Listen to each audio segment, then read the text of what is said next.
Now let's talk about migraines and how this affects migraines. Well, the brain is 60% fat, okay? And if you have been told to live on a low-fat, no-fat diet your entire life, then what are you giving to regenerate and help build up here if you're not putting fat into the body? You have to have fat, okay? And the problem is most people are getting bad fat or adulterated fat or processed oils in all their food that they're consuming today or for the last 50 years, ever since the interstate highways and processed food and McDonald's and Taco Bell's and all that kind of stuff where food needed to taste the same. That's your trans fats or hydrogenated oils. Well, with the brain being 60% fat, you also have 100 million capillaries in the brain that are basically one cell wide, you know, like the strand of a hair right here. And your body has to push blood through those capillaries that are one cell wide, along with nutrients and, more importantly, oxygen. And then the oxygen can get into the brain, and the brain fully functions correctly because the synapses are all free and they work great, and your eyeballs are attached with a single cell on the end of it, okay? And if you're using processed oil as your mainstream diet, which most Americans are doing, and even foreigners now that have embraced our type of food, the oil that you're putting in there is basically, an easy way to say it is like plastic. It's not plastic, but it operates in a manner like plastic. And by that, what I mean is this, is that plastic starts to build up and it starts to restrict that blood flow, the oxygen flow, the receptors at the end of your eyeballs, the receptors at the end of your synapses in your brain. Well, if they now act like a plastic, then guess what happens? You can't get any blood flow or very little, and you can't get oxygen flow because it's been impeded because of this oil, okay?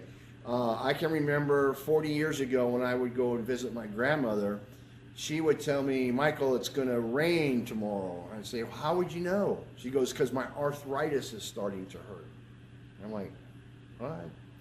Well, fast forward, 25 years when I got into this industry, I learned that the reason why is because the moisture in the air displaces the bioavailability of oxygen to be taken in through the skin, which is our largest organ, and into the bloodstream.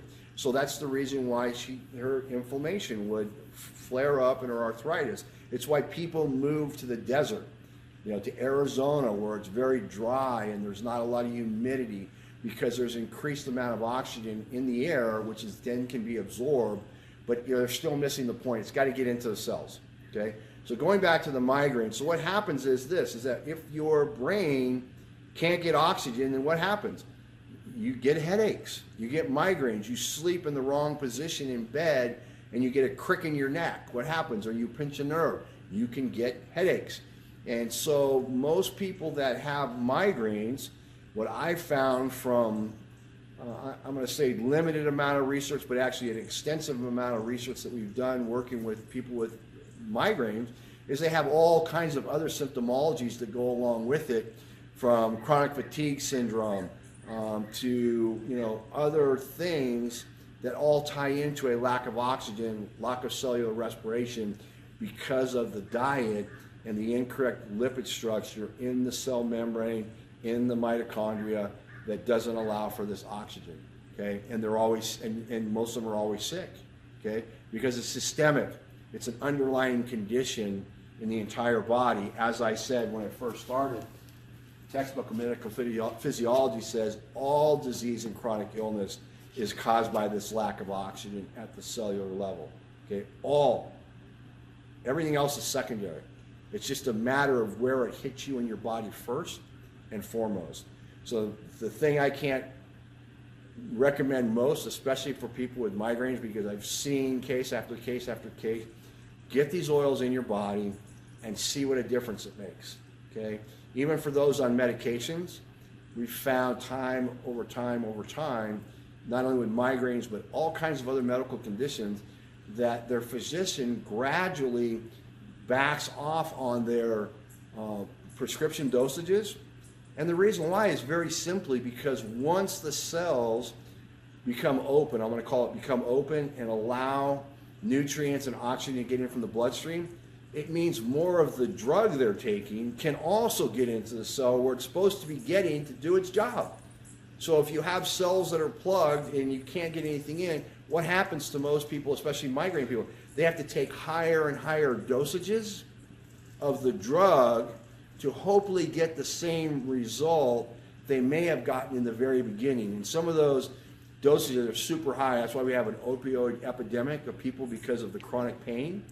And even one of the largest pain migraine centers in North America that resells the PEOs under their brand name are experiencing phenomenal results in case after case of getting people off of these harmful medications that do nothing but mask pain, and eventually they can't mask the pain anymore because they don't actually do anything for the underlying cause, which is to open up the capillaries, open up the blood vessels, allow more oxygen transfer to get in, and oxygenate that brain.